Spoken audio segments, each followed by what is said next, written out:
everyone, a very warm welcome to your favorite channel Byju's.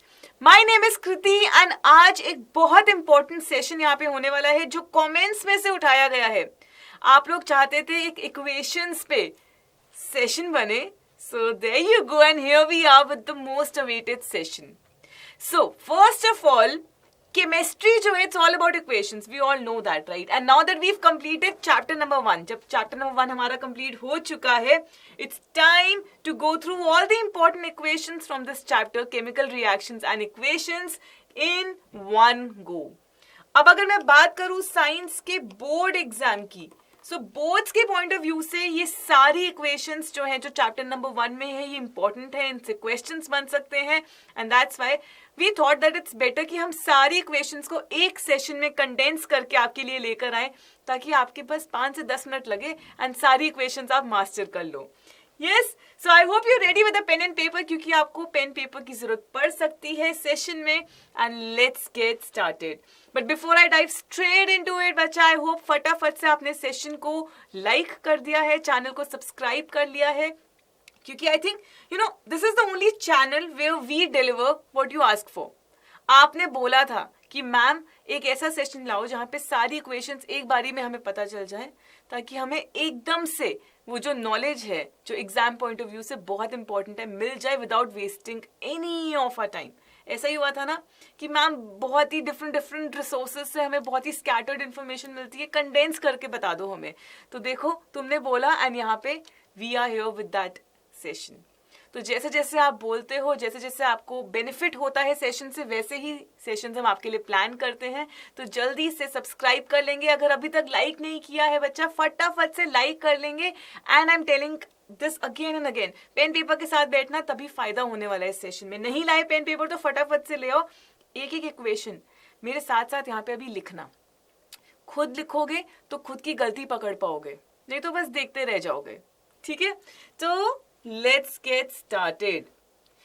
सारी equations जो chapter number 1 में हैं जो इंपॉर्टेंट है वो डिस्कस करने वाले हैं. कैसे क्वेश्चंस उनसे आते हैं वो डिस्कस करने वाले हैं. Starting with the very first one that is burning of magnesium ribbon in air. अब मैग्नीशियम क्या है हमारा Mg है. ठीक है, अब वो एयर में अगर बर्न कर रहा है मतलब वो ऑक्सीजन के साथ रिएक्ट कर रहा है, वो क्या बना देगा, वो बना देगा मैग्नीशियम ऑक्साइड. अब सबसे पहले आपको पता होना चाहिए कि जो मैग्नीशियम ऑक्साइड बन रहा है उसका कलर क्या है. तो उसका कलर क्या है, उसका कलर है व्हाइट. लेकिन आज क्यों कि किस कलर का जो सब्सटेंस बन रहा है वो क्या है. So white coloured magnesium oxide is being formed. Also ये किस टाइप का रिएक्शन है, this is a combination reaction. So this is the very first equation जो आपको पता होनी चाहिए. Let's move on to the next one, reaction of zinc with sulfuric acid. देखो जिंक है हमारा, ठीक है, अब वो किसके साथ रिएक्ट कर रहा है, वो रिएक्ट कर रहा है सल्फ्यूरिक एसिड मतलब H2SO4. अब ये डिस्प्लेसमेंट रिएक्शन होगा और क्या बन जाएगा, जिंक सल्फेट बन जाएगा प्लस हाइड्रोजन. क्लियरली आप देख रहे हो कि डिस्प्लेसमेंट रिएक्शन हो रहा है. ठीक है, तो आपसे टाइप पूछेंगे तो आप बता दोगे कि ये डिस्प्लेसमेंट रिएक्शन हो रहा है. एंड अगर आपसे पूछा कि ये जो हाइड्रोजन गैस रिलीज हो रही है, एवोल्यूशन ऑफ गैस हो रही है, इसको कैसे टेस्ट कर सकते हैं, देन यू कैन टेल कि हम इसे पॉप साउंड टेस्ट से चेक कर सकते हैं. बर्निंग मैचस्टिक इसके पास लो, पॉप साउंड आएगी. तो this is the test for hydrogen gas. तो कैसे एक एक इक्वेशन से क्या क्या वेराइटी ऑफ क्वेश्चंस बन सकते हैं, I will keep telling you alongside. Moving on to the next one, action of steam on iron metal. चलो आयरन हमें पता है Fe है. स्टीम की अगर हम बात करें, स्टीम कुछ नहीं है, वाटर इन गैसियस स्टेट है ना. तो हमने H2O के साथ रिएक्शन करा दिया तो हमारा Fe3O4 बन गया प्लस H2. अब इसमें दो चीजें याद रखनी है. पहली चीज जो आपको याद रखनी है कि जो वाटर है हमारा वो गैसियस स्टेट में है. ठीक है, स्टीम की बात हो रही है, वो गैसियस स्टेट में है. और ये Fe3O4 क्या है, आयरन 2,3 ऑक्साइड है जो बन रहा है. मतलब जो आयरन है वो कोल्ड वाटर के साथ रिएक्ट नहीं करता, हॉट वाटर के साथ रिएक्ट नहीं करता, वो रिएक्ट करता है स्टीम के साथ. ठीक है, this is something very important that you need to know. Moving on to the next equation, formation of methanol. अब मीथेनॉल बनता कैसे है, ये इक्वेशन आपकी बुक में गिवन है. तो आप सोचोगे कि कैसे बनता है, हमें पता ही नहीं है.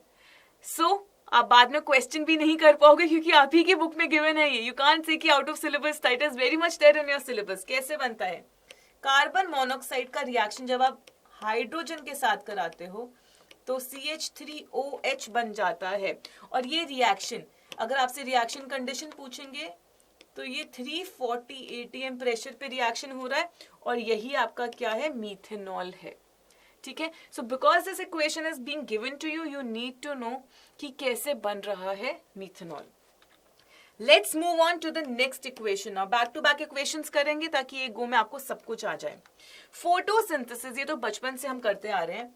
कार्बन डाइऑक्साइड का रिएक्शन आप करा रहे हो वाटर के साथ, तो C6H12O6 बन रहा है प्लस O2. अब ध्यान रखना है कि ये सनलाइट की प्रेजेंस में हो रहा है रिएक्शन और आपको क्लोरोफिल भी चाहिए. ठीक है, सनलाइट की प्रेजेंस में है, क्लोरोफिल भी चाहिए. और क्या फॉर्म हो रहा है हमारे पास? ग्लूकोज फॉर्म हो रहा है. Okay, so this is what is photosynthesis. And of course oxygen भी हमें मिल रही है इससे. Moving on to the next one, formation of slaked lime. अगर हमें यही नहीं पता स्लेक्ट लाइन क्या है, देन हम उसकी फॉर्मेशन की इक्वेशन कैसे लिखेंगे? तो ये जो टर्म्स आ रही है ना, ये इंपॉर्टेंट है, ध्यान से सुनो, कभी भी नहीं भूलोगे.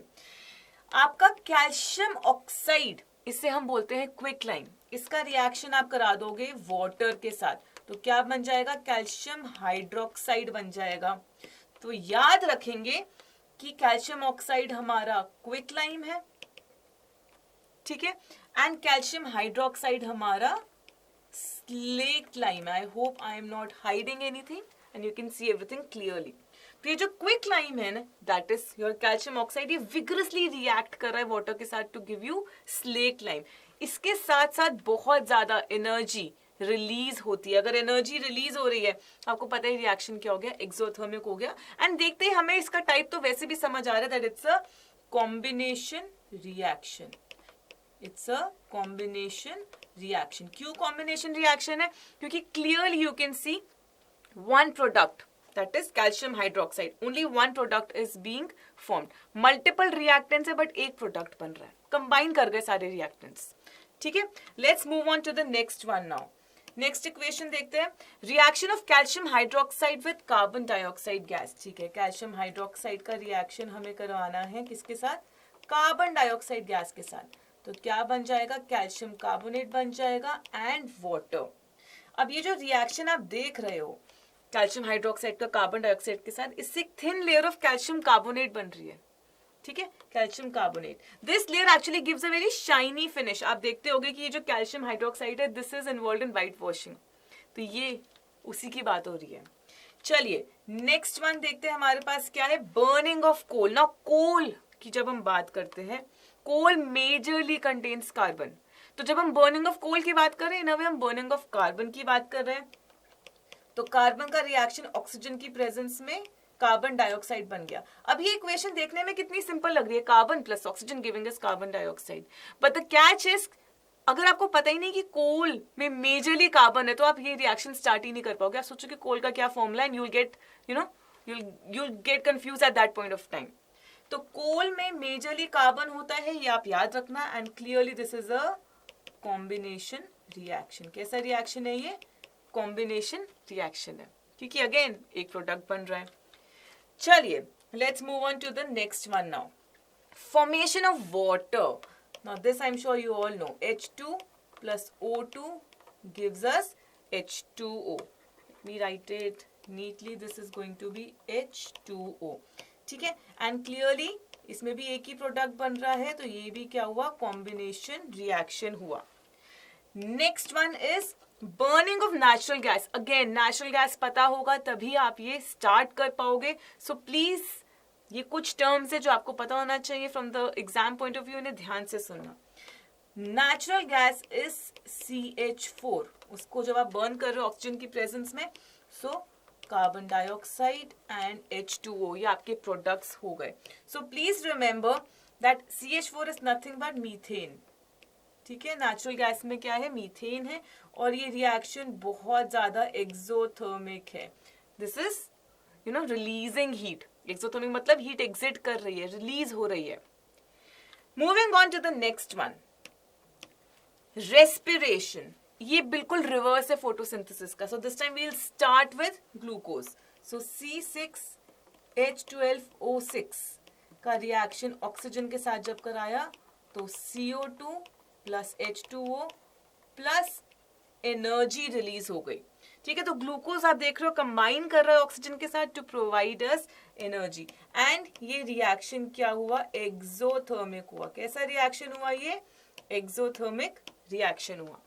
Moving on to the next one, thermal decomposition of ferrous sulfate. Now when I say thermal, it means heat. Decomposition means I'm breaking something. इसमें दो इक्वेशंस आती हैं, एनसीईआरटी में एक गिवन है, बहुत सिंपल है, दूसरी आपको समझ आ जाएगा मेरे लिखते ही। देखो हमारे पास फेरस सल्फेट है, ठीक है, .7H2O, क्योंकि 7 यहाँ पे वाटर ऑफ क्रिस्टलाइजेशन भी प्रेजेंट है। जब आप इसे हीट करोगे पहले क्या होगा, ये वाटर सेपरेट आउट हो जाएगा। क्या हुआ, ये वाटर जो है आपका सेपरेट आउट हो गया। अब फर्दर इसका जब डीकम्पोजिशन करते हैं, अगर हम फर्दर फेरस सल्फेट को हीट करते रहेंगे तो Fe2O3 बन जाएगा, SO2 प्लस SO3। ये फर्दर जो है आपके प्रोडक्ट्स बन रहे हैं। तो ये जो फेरस सल्फेट जो हाइड्रेटेड फॉर्म में था, ये था ग्रीन कलर का, फिर वो बन गया व्हाइट कलर का फेरस सल्फेट, क्योंकि वाटर ऑफ क्रिस्टलाइजेशन सेपरेट हो गया। अगर आप हीटिंग कंटिन्यू करोगे तो ये व्हाइट कलर का जो फेरस सल्फेट है वो फर्दर आपका रेडिश ब्राउन कलर का क्या बना देगा, फेरिक ऑक्साइड बना देगा। And SO2 SO3 sulphur trioxide, ये क्या है, ये आपकी सफोकेटिंग गैसेस हैं जो रिलीज हो रही हैं। ठीक है, ये आपकी गैसेस हैं जो आप देख सकते हो कि रिलीज हो रही हैं। Okay, so I just get aside so that you can look at the entire sheet once. I hope यहाँ तक सब कुछ क्लियर है आपको, and we can move on to the next one. Hey by the way, अगर अभी तक आपने सेशन लाइक नहीं किया है तो फटाफट से लाइक कर दो, क्योंकि you people said you wanted such a session, है ना। आप लोगों की डिमांड पे स्पेशली सारी इक्वेशंस को मिलाकर एक सेशन बनाया गया है, तो पसंद आ रहा है, यूजफुल लग रहा है, तो जल्दी से हम क्या करेंगे, सेशन को लाइक कर देंगे। Moving on to the next one, thermal decomposition of limestone. Again thermal means heat, decomposition मतलब हम उसे ब्रेक कर रहे हैं। तो कैल्शियम कार्बोनेट है, ठीक है, इससे कैल्शियम ऑक्साइड बन गया प्लस CO2। अब एक चीज ध्यान रखनी है आपको इसमें कि जो लाइमस्टोन है ये कैल्शियम कार्बोनेट है। अगर यही नहीं पता होगा तो कैसे डिकम्पोज करोगे, क्योंकि थर्मल हो रहा है तो मैंने यहाँ पे हीट का साइन भी दिखा दिया। Next one is also very important, thermal decomposition of lead nitrate. चलिए पहले लेड नाइट्रेट का फॉर्मूला सही से लिखते हैं, lead oxide NO2 and O2। अब आप नोट करेंगे कि यहाँ पे कुछ येलो सा बन रहा है, जो लेड ऑक्साइड है उसका कलर क्या है, येलो है, ठीक है, और यहाँ पे ब्राउन फ्यूम्स भी निकलते हैं, नाइट्रोजन डाइऑक्साइड के ब्राउन फ्यूम्स भी निकल रहे हैं। तो जब आप इसे हीट करते हो, लेड नाइट्रेट को जब आप हीट करते हो तो कुछ येलो सा सब्सटेंस बनता है, and we see brown fumes, and these brown fumes are of nothing but nitrogen dioxide. Moving on to the next one now, electrolysis of water. हमने वाटर फॉर्म किया था, अब इलेक्ट्रिसिटी की प्रेजेंस में उसे बस ब्रेक कर देना है। तो आपका ये रहा वाटर, आपने उसे ब्रेक कर दिया H2 और O2 में, ये इलेक्ट्रोलिटिक डिकम्पोजिशन आपने यहाँ पे शो कर दिया। अच्छा, एनोड पे जो है आपको ऑक्सीजन मिल जाएगा, ठीक है, और कैथोड पे जो आपका नेगेटिव टर्मिनल होता है वहां पे आपको हाइड्रोजन गैस मिल जाएगी। Moving on to the next one now, photolysis of silver chloride और सिल्वर ब्रोमाइड। देखो फोटोलिसिस मतलब फोटो मतलब लाइट की प्रेजेंस में डिकम्पोजिशन हो रही है, ठीक है। सिल्वर क्लोराइड से स्टार्ट करते हैं, हमारा AgCl जो है वो सिल्वर और क्लोरीन में कन्वर्ट हो गया, और यही अगर हम AgBr सिल्वर ब्रोमाइड से स्टार्ट करेंगे तो सिल्वर और ब्रोमीन में कन्वर्ट हो जाएगा। Now what is common here, आप दोनों केसेस में देखना, ये जो सिल्वर क्लोराइड है ये व्हाइट कलर का है, सिल्वर ब्रोमाइड जो है वो येलो कलर का है। इन दोनों केसेस में वो जो कलर है वो चेंज हो रहा है ग्रे में, व्हाइट ग्रे में कन्वर्ट हो रहा है या येलो ग्रे में कन्वर्ट हो रहा है, बेसिकली वो सब्सटेंस ब्रेक हो रहा है एंड ग्रे सिल्वरिश कलर का सिल्वर फॉर्म हो रहा है। ठीक है, नो वंडर जो हमारे सिल्वर कंपाउंड्स हैं उन्हें हम डार्क में स्टोर करते हैं। क्यों डार्क में हम उन्हें स्टोर करते हैं? क्योंकि अगर वो लाइट की प्रेजेंस में होंगे तो उनका फोटोलिसिस हो जाएगा, वो ब्रेक कर जाएंगे। चलिए let's move on to the next one. Next equation आपकी आती है reaction of iron with copper sulphate solution. Now this is something that you know beforehand, है ना, ये पता है हमें, पर फिर भी हम रिवाइज करते हैं। आयरन Fe, ठीक है, कॉपर सल्फेट मतलब CuSO4, ये रहा आपका CuSO4। अब इसका अगर हम रिएक्शन करते हैं तो FeSO4 प्लस Cu बन जाता है। अब देखते हैं क्या कलर चेंज आ रहा है। कॉपर सल्फेट हमारा ब्लू कलर का है और फेरस सल्फेट हमारा ग्रीन कलर में यहाँ पे कन्वर्ट हो रहा है, और ये जो रेडिश ब्राउन डिपॉजिट्स है कॉपर के, ये हमें किस पे मिल जाएंगे? ये हमें आयरन नेल पे मिल जाएंगे। Now this is an example of a displacement reaction. ठीक है, ये एक डिस्प्लेसमेंट रिएक्शन हो रहा है। क्लियरली हमें दिख रहा है यहाँ पे कि जो आयरन की रिएक्टिविटी है वो कॉपर से ज्यादा है। ओके, आयरन की जो रिएक्टिविटी है वो कॉपर से ज्यादा है, तभी वो डिस्प्लेस कर पा रहा है कॉपर को। Let's move on to the next one. अब देखते हैं कि हमारे पास नेक्स्ट क्या है। Reaction of zinc with copper sulphate. I am sure you can do this one. Zinc का रिएक्शन आपको कराना है कॉपर सल्फेट के साथ, तो ये लीजिए जिंक सल्फेट बन गया प्लस कॉपर। अगेन ये रिएक्शन हो पा रहा है, ये डिस्प्लेसमेंट रिएक्शन जो है it is able to take place, क्योंकि जो रिएक्टिविटी है जिंक की वो कॉपर से ज्यादा है। अगेन जो कॉपर सल्फेट का ब्लू कलर है वो फेड होना स्टार्ट हो जाएगा। Next equation that you need to know from chapter number 1 is reaction of lead with copper chloride. ठीक है, हमारे पास लेड है, उसका रिएक्शन हो रहा है कॉपर क्लोराइड के साथ, तो बन गया lead chloride plus copper.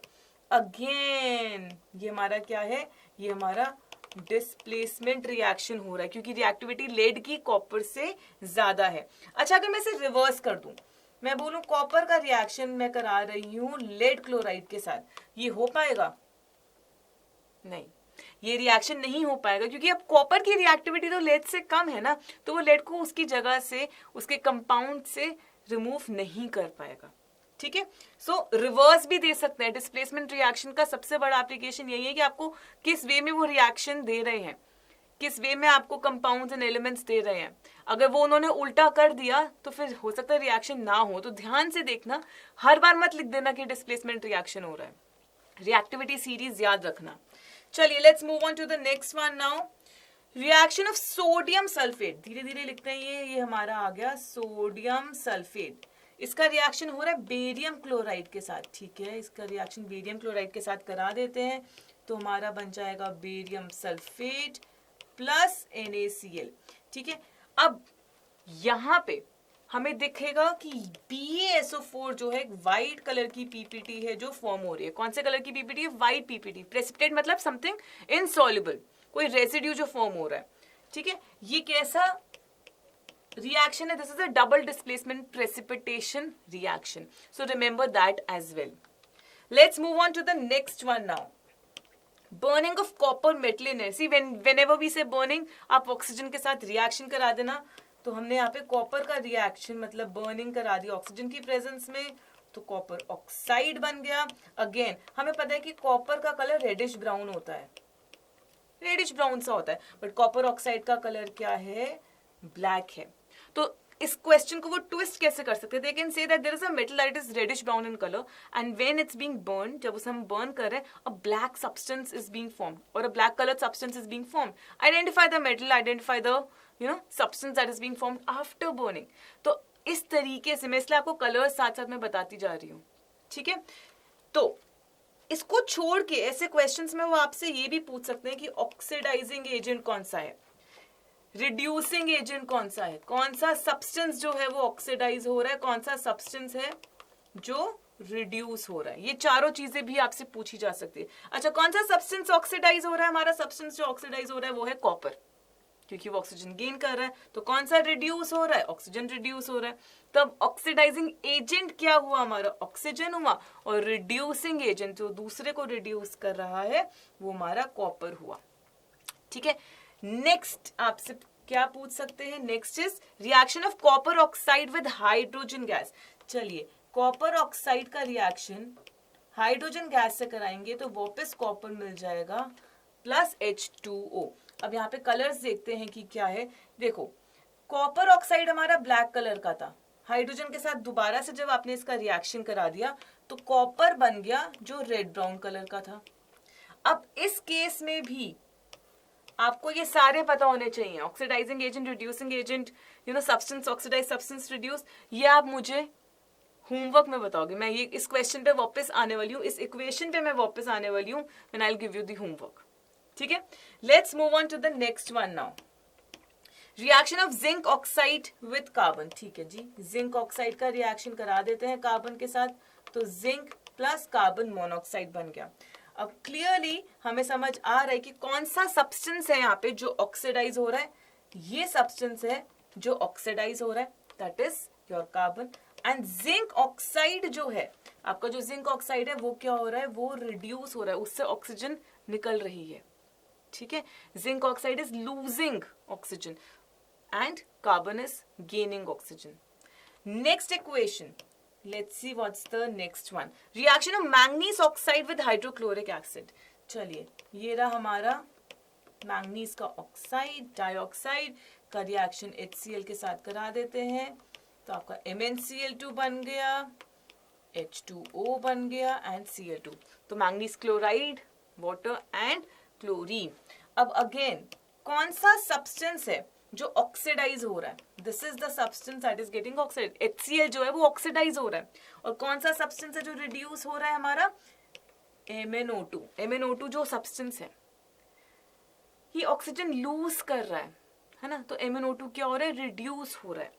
And HCl से हाइड्रोजन निकल रही है, रिमूव हो रही है, तो HCl क्या हो रहा है, ऑक्सीडाइज हो रहा है.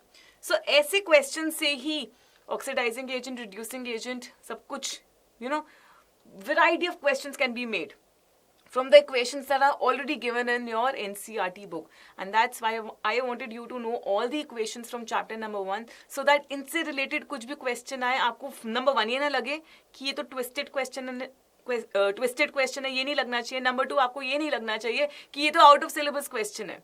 तो ये दो चीजें नहीं लगनी चाहिए आपको. अगर कुछ लगना चाहिए तो वो है फुल कॉन्फिडेंस फील होना चाहिए उस टाइम पे कि हाँ ये तो हम कर लेंगे.